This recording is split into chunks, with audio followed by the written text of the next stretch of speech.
नमस्कार, बहुत स्वागत है आपका न्यूज़ 18 के डिजिटल प्लेटफॉर्म पर। मैं हूं प्रशांत कटारे और आज बताएंगे आपको क्या ईरान पर फिर हमला करने जा रहा है अमेरिका और अमेरिका का ऑपरेशन एपिक फ्यूरी क्या है। तो अमेरिका की ईरान पर दोबारा बड़े सैन्य हमले की तैयारी की खबर सामने आई है। रिपोर्ट के मुताबिक पेंटागन ऑपरेशन एपिक फ्यूरी 2.0 की योजना बना रहा है। वहीं राष्ट्रपति डोनाल्ड ट्रंप अभी अंतिम फैसला नहीं ले पाए हैं। दूसरी ओर ईरान ने भी साफ किया है कि किसी भी हमले का जवाब देने के लिए वो तैयार है। तो अमेरिका और ईरान के बीच तनाव फिर बढ़ता दिखाई दे रहा है। रिपोर्ट के मुताबिक अमेरिका जल्द ही ईरान पर दोबारा बड़े सैन्य हमले कर सकता है।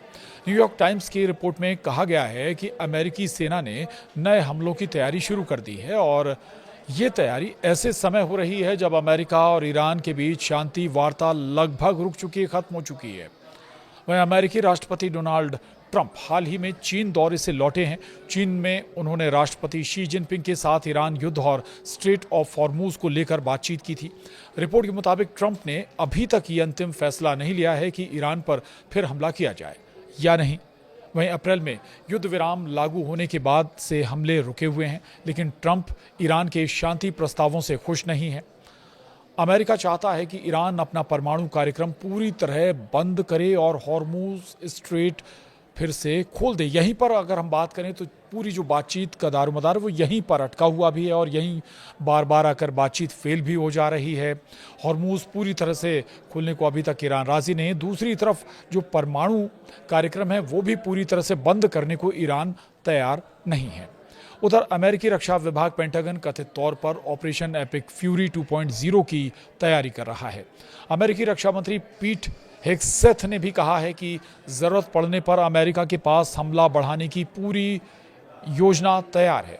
रिपोर्ट में कहा गया है कि अमेरिका और इजरायल अगले हफ्ते से ही ईरान पर दोबारा हमले शुरू करने की तैयारी कर रहे हैं। ट्रंप ने चीन जाने से पहले कहा था कि या तो ईरान समझौता करेगा या फिर पूरी तरह तबाह हो जाएगा। अब बताते हैं आपको यूएस ने कौन से विकल्प तैयार किए हुए हैं। दरअसल अमेरिका ने ईरान के खिलाफ कई सैन्य विकल्प तैयार कर लिए हैं।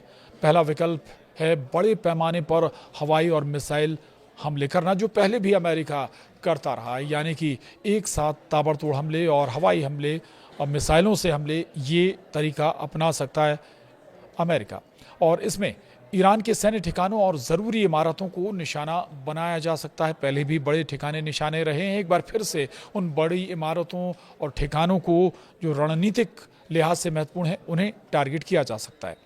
वहीं ट्रंप पहले भी ईरान के नागरिक ढांचे पर हमला करने की धमकी दे चुके हैं, जिसकी दुनिया भर में आलोचना भी हुई थी।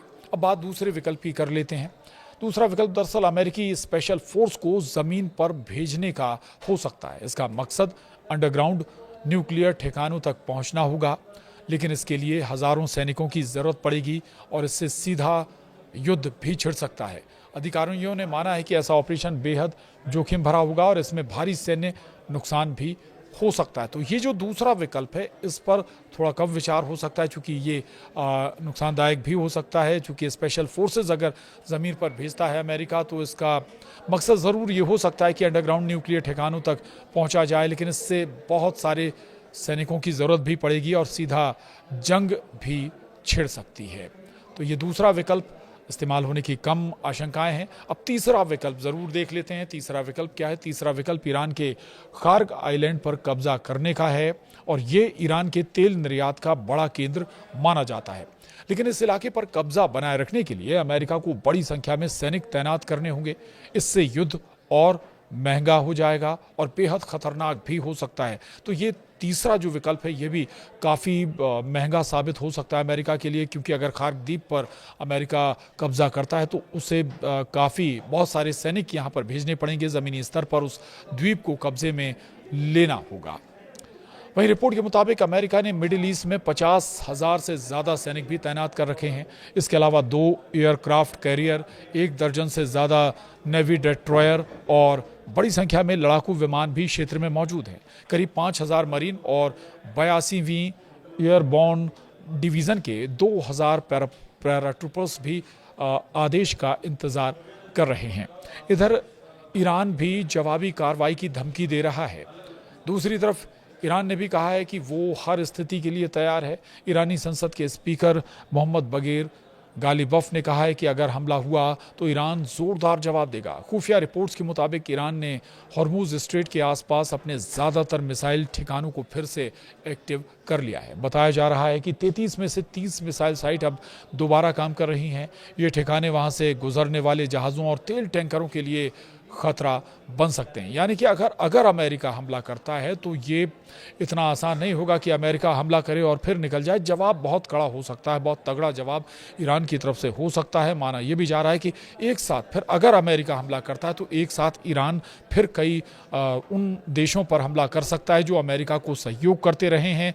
जिन देशों में अमेरिकी बेस हैं, मिलिट्री बेसेस हैं या एयरफोर्स बेसेस हैं, उन देशों को निशाना बनाया जा सकता है। उन देशों के रणनीतिक ठिकानों को टारगेट किया जा सकता है और ऐसा पहले भी ईरान करता रहा है और वो बताता भी रहा है कि वो किसी भी सूरत में दबने वाला नहीं है और ना तो दबने वाला है और बल्कि कड़े अंदाज में जवाब भी देगा अमेरिका को। और ये पहले भी होता रहा है। और जब केवल अमेरिका नहीं, जब इजराइल ने हमले किए हैं ईरान पर, तब इजराइल पर कहीं ज़्यादा मजबूती के साथ ईरान ने इजराइल पर एक साथ कई हज़ार मिसाइलें दागी, जिसका खामियाजा भी इजराइल ने भुगता है। और ऐसे में अमेरिका को भी अगर अमेरिका हमला करता तो जवाब बहुत आसान तो नहीं होने वाला ईरान का, यानी बहुत सारे देशों को फिर से एक बार नुकसान होगा।